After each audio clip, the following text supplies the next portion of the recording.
playing less than 10 minutes in a crucial playoff game in 2023, to Steve Kerr and the Warriors front office exploring options to let him go, the Golden State head coach has finally gotten sick of Jordan Poole. And that's why he played the fewest minutes in any game over the last 2 seasons.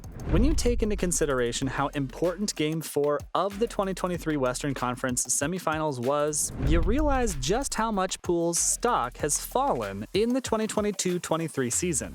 As good and talented as he is, the problem has been with his limited impact on games, and given how much of a high-risk, high-reward gameplay the Warriors have, it's not a surprise that players like Poole come under a lot of fire for not being good enough. With the stakes higher than ever before, Golden State traveled to Crypto.com Arena for Game 4 in 2023 and were chasing an important win. You'd expect players like Poole, who've been backed to take over from Steph and Clay, to shine and make their mark on such games. Unfortunately, as it turns out, Poole's still some time away from becoming an influential figure for Golden State. I'd say that much was clear after his performances leading up to Game 4 in the 2023 playoffs, but the difference is huge. When you look at how good he was during the 2022-23 regular season, for many analysts, the Warriors wouldn't have made the playoffs if not for Jordan Poole in the 2022-23 season. I have to agree with this actually. If you saw how poor the Golden State were throughout their campaign that year, you'd know that the saving grace was Poole's performances. It's crazy how fast narratives change in sports, or at least in basketball. Only in early March, people were saying that Clay might find it difficult to be a starter once Steph Curry returns to the 4. Yeah, Poole had been that good. Due to the Splash Brothers being the legendary duo that won the Warriors 4 championships, they're always the first names on the team sheet, along with Draymond Green. So any guard that the Warriors have played with over the last decade or so knew that he was going to be a bit part player, filling in whenever one of those two got injured. That changed completely with Poole's surroundings. He was one of the first players to headline the 2-timeline plan implemented by Kerr, which focused on maximizing whatever was left of their OG core, while also incorporating the youth so that they're ready to take over just in time. In many ways, it wouldn't be possible for the second timeline to be a success without taking into account Poole's development. In fact, forget media narratives. The Warriors front office gave him a new contract in 2022. Actually, this ties the whole story together really well. Allow me to explain. You see, the Warriors have one of the most expensive rosters in the entire league. They're well into the luxury tax limit, and that's not surprising given the amount of success the team has experienced in the last decade. Along with keeping their core together, that's just how the NBA works. So the summer of 2022 became the first of many for the Golden State, where they had to finally pick and choose between who they want to keep and who to let go of. The first victim of this opportunity cost became Draymond Green, as the Warriors front office made it clear through their actions that their priority was to hand Poole a new contract and not give into Draymond's max contract demands. They did exactly that, with things getting very interesting right after Poole signed the deal. You see, only a few weeks after his extension, Poole and Green got into a fight, and Green punched his teammate. I told you it gets very interesting. That punch proved to be very costly for the Warriors. They would go on to experience a terrible season, where surprisingly, Poole was the only player who played at the same level as before, while everyone else, including Draymond, suffered a decline. You'd think this would further cement Poole's place as a permanent Warrior, right? At least for the near future, but no, the NBA is fickle and performances are the only thing that matters.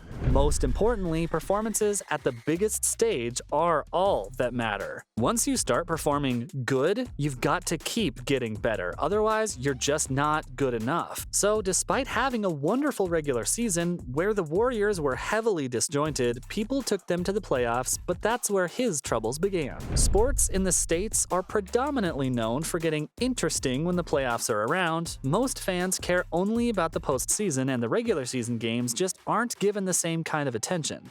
Again, it's unfair, but what can you do? The postseason is seen as the biggest test of a player, and if someone comes through with flying colors in the playoffs, they're golden for life. Unfortunately for Poole, that didn't happen. The expectations from the young guard were already sky high after the leap he took during the 2022-23 regular season. Fans, media, and most importantly, the Warriors wanted him to take the next step in the postseason too.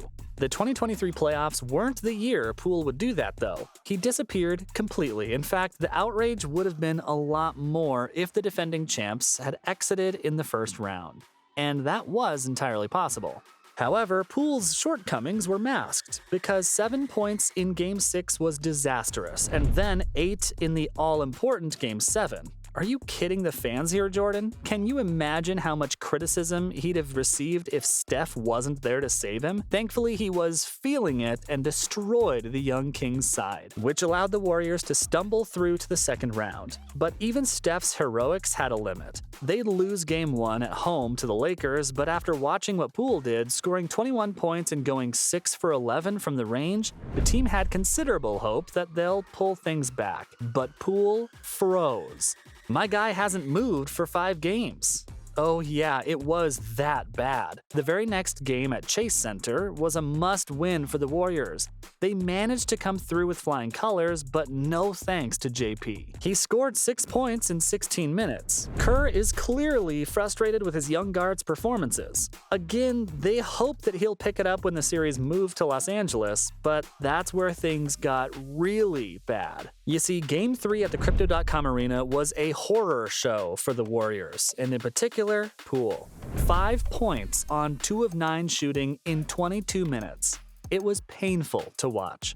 Every time the Warriors would cut the deficit and look for a big shot, Jordan just wouldn't connect. It kept getting worse, and the Warriors were given a hiding. Once more, Kerr, being a man who believes in second chances, or in this case multiple chances, thought to himself, it surely can't be worse than Game 3. Oh, but it was. The Poole party just didn't arrive. It became his worst playoff performance ever, as he missed all 4 shots that he took in 10 minutes, scoring 0 points in the Warriors' defeat. By then, the series was lost, and even though some half-glass Dub Nation fans believed that a comeback was in the cards, Poole wasn't going to play any part in it. He played 20-plus minutes in the remaining 2 games of the series, scoring 11 and 7 points respectively. So after what was a horrific season for JP, the question is, what's next in store for him? That's the biggest question for the summer of 2023, isn't it? He received a contract extension in 2022, so is the Dub Nation really going to let him go based on one poor playoff campaign, or will they stick by him and give him another chance to shine? Again, it's not that straightforward. It's a question of opportunity cost once again. Keeping Poole means that the Warriors will need to decide who to cut, Draymond or Clay, or do they let one of their other young stars leave? It's a tough one to answer, because the way they played this season, it could suggest that the Warriors' dynasty is over. If it's over, then they need those young stars to build on a new team. And letting go of Draymond or Clay would make a lot of sense. If they don't think it's over, then do they let go of Poole? Some rumors suggest that this is a thought that has recently crossed their minds. They've been weighing up plenty of trade scenarios that involve the young guard, and if they decide to let him leave, it'd be a major gamble. Poole's learned a lot in his time with the Warriors, and many would even say that the learning part is well behind him now. This is the time to reap the rewards. But will Kerr have the patience to stick with him? I guess we'll find out soon enough. So from the possibility of letting Poole leave to playing less than 10 minutes in a crucial playoff game, this was how Steve Kerr finally got sick of Jordan Poole.